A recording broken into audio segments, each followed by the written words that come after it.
Assalamualaikum warahmatullahi wabarakatuh. Perkenalkan, nama saya Zahra Erwina Firasa Fitri, NIM 136.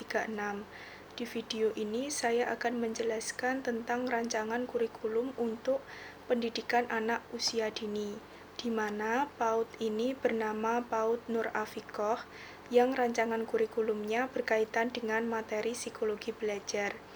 Sebelum saya menjelaskan lebih jauh, ada baiknya kita mengetahui apa yang dimaksud dengan kurikulum itu sendiri.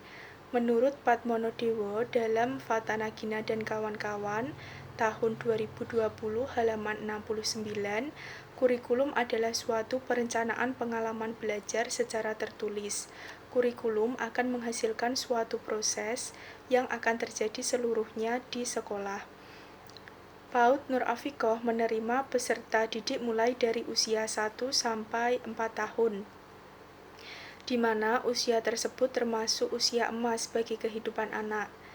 Nah, rancangan kurikulum yang akan diterapkan PAUD Nur Afiqoh dalam proses belajar mengajar yaitu terdapat 5 program. Yang pertama menyusun Lego, yang kedua menyusun puzzle, yang ketiga menggambar dan mewarnai, yang keempat menebak gambar, dan yang kelima bernyanyi.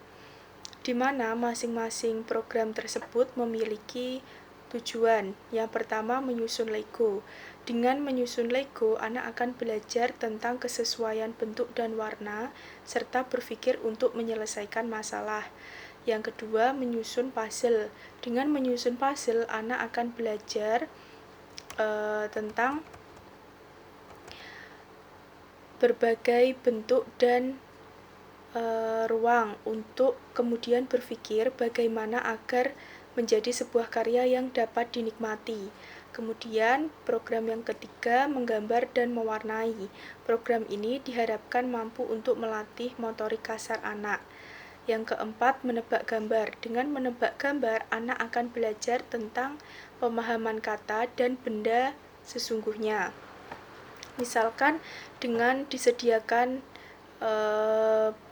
buku yang sudah terdapat gambar dan kata-kata, misalkan kemudian anak menebak bahwa ini kucing, ini anjing, ini kura-kura. Nah, kita sebagai pendidik juga harus memberikan contoh di kehidupan nyata apa yang ada di gambar tersebut. Oh, ini loh yang namanya anjing, ini yang namanya kucing, ini yang namanya kura-kura, dan lain sebagainya. Kemudian menyanyi. Dengan bernyanyi, anak akan belajar mengingat lirik dan nada lagu. Nah, dari rancangan kurikulum yang telah saya sebutkan tadi, ada kaitannya dengan materi psikologi belajar, yaitu dalam materi konsep pemrosesan informasi dan juga cognitive learning process atau neuroscience. Yang pertama, konsep pemrosesan informasi. Teori pemrosesan informasi ini dikemukakan oleh Robert Gane pada tahun 1985. Asumsinya adalah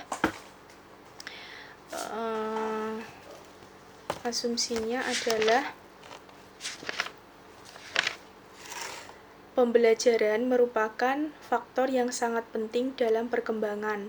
Perkembangan merupakan hasil kumulatif dari pembelajaran. Dalam pembelajaran terjadi proses penerimaan informasi yang kemudian diolah sehingga menghasilkan output dalam bentuk hasil belajar. Nah, dalam materi ini, dalam konsep pemrosesan informasi itu juga ada memori jangka panjang dan memori jangka pendek. Memori jangka pendek adalah sistem penyimpanan yang dapat menampung informasi dalam jumlah terbatas selama beberapa detik, mengaturnya untuk penyimpanan atau membuang, dan menghubungkannya ke informasi lainnya. Memori jangka pendek atau memori kerja diyakini memiliki kapasitas 5 hingga 9 bit. Namun, setiap bit mengandung banyak informasi, sedangkan memori jangka panjang adalah bagian dari sistem memori kita, tempat menyimpan suatu informasi untuk jangka waktu lama. di mana memori jangka panjang sendiri ini dibagi menjadi 3, memori episodik, memori semantik, memori prosedural. Memori episodik ini menyimpan citra pengalaman pribadi kita. Memori semantik menyimpan fakta dan pengetahuan umum. Memori prosedural menyimpan informasi tentang cara melakukan sesuatu. Di mana dalam rancangan kurikulum yang telah saya buat, ada program untuk melatih memori semantik, yaitu menebak gambar. Dengan menebak gambar, itu akan melatih anak untuk menyimpan fakta dan pengetahuan umum. Kemudian materi selanjutnya yaitu cognitive learning process atau neuroscience. Neuroscience kognitif adalah pendekatan kognitif yang memusatkan kajiannya pada otak, menghubungkan otak dan aspek-aspek lain sistem saraf dengan pemrosesan kognitif dan perilaku.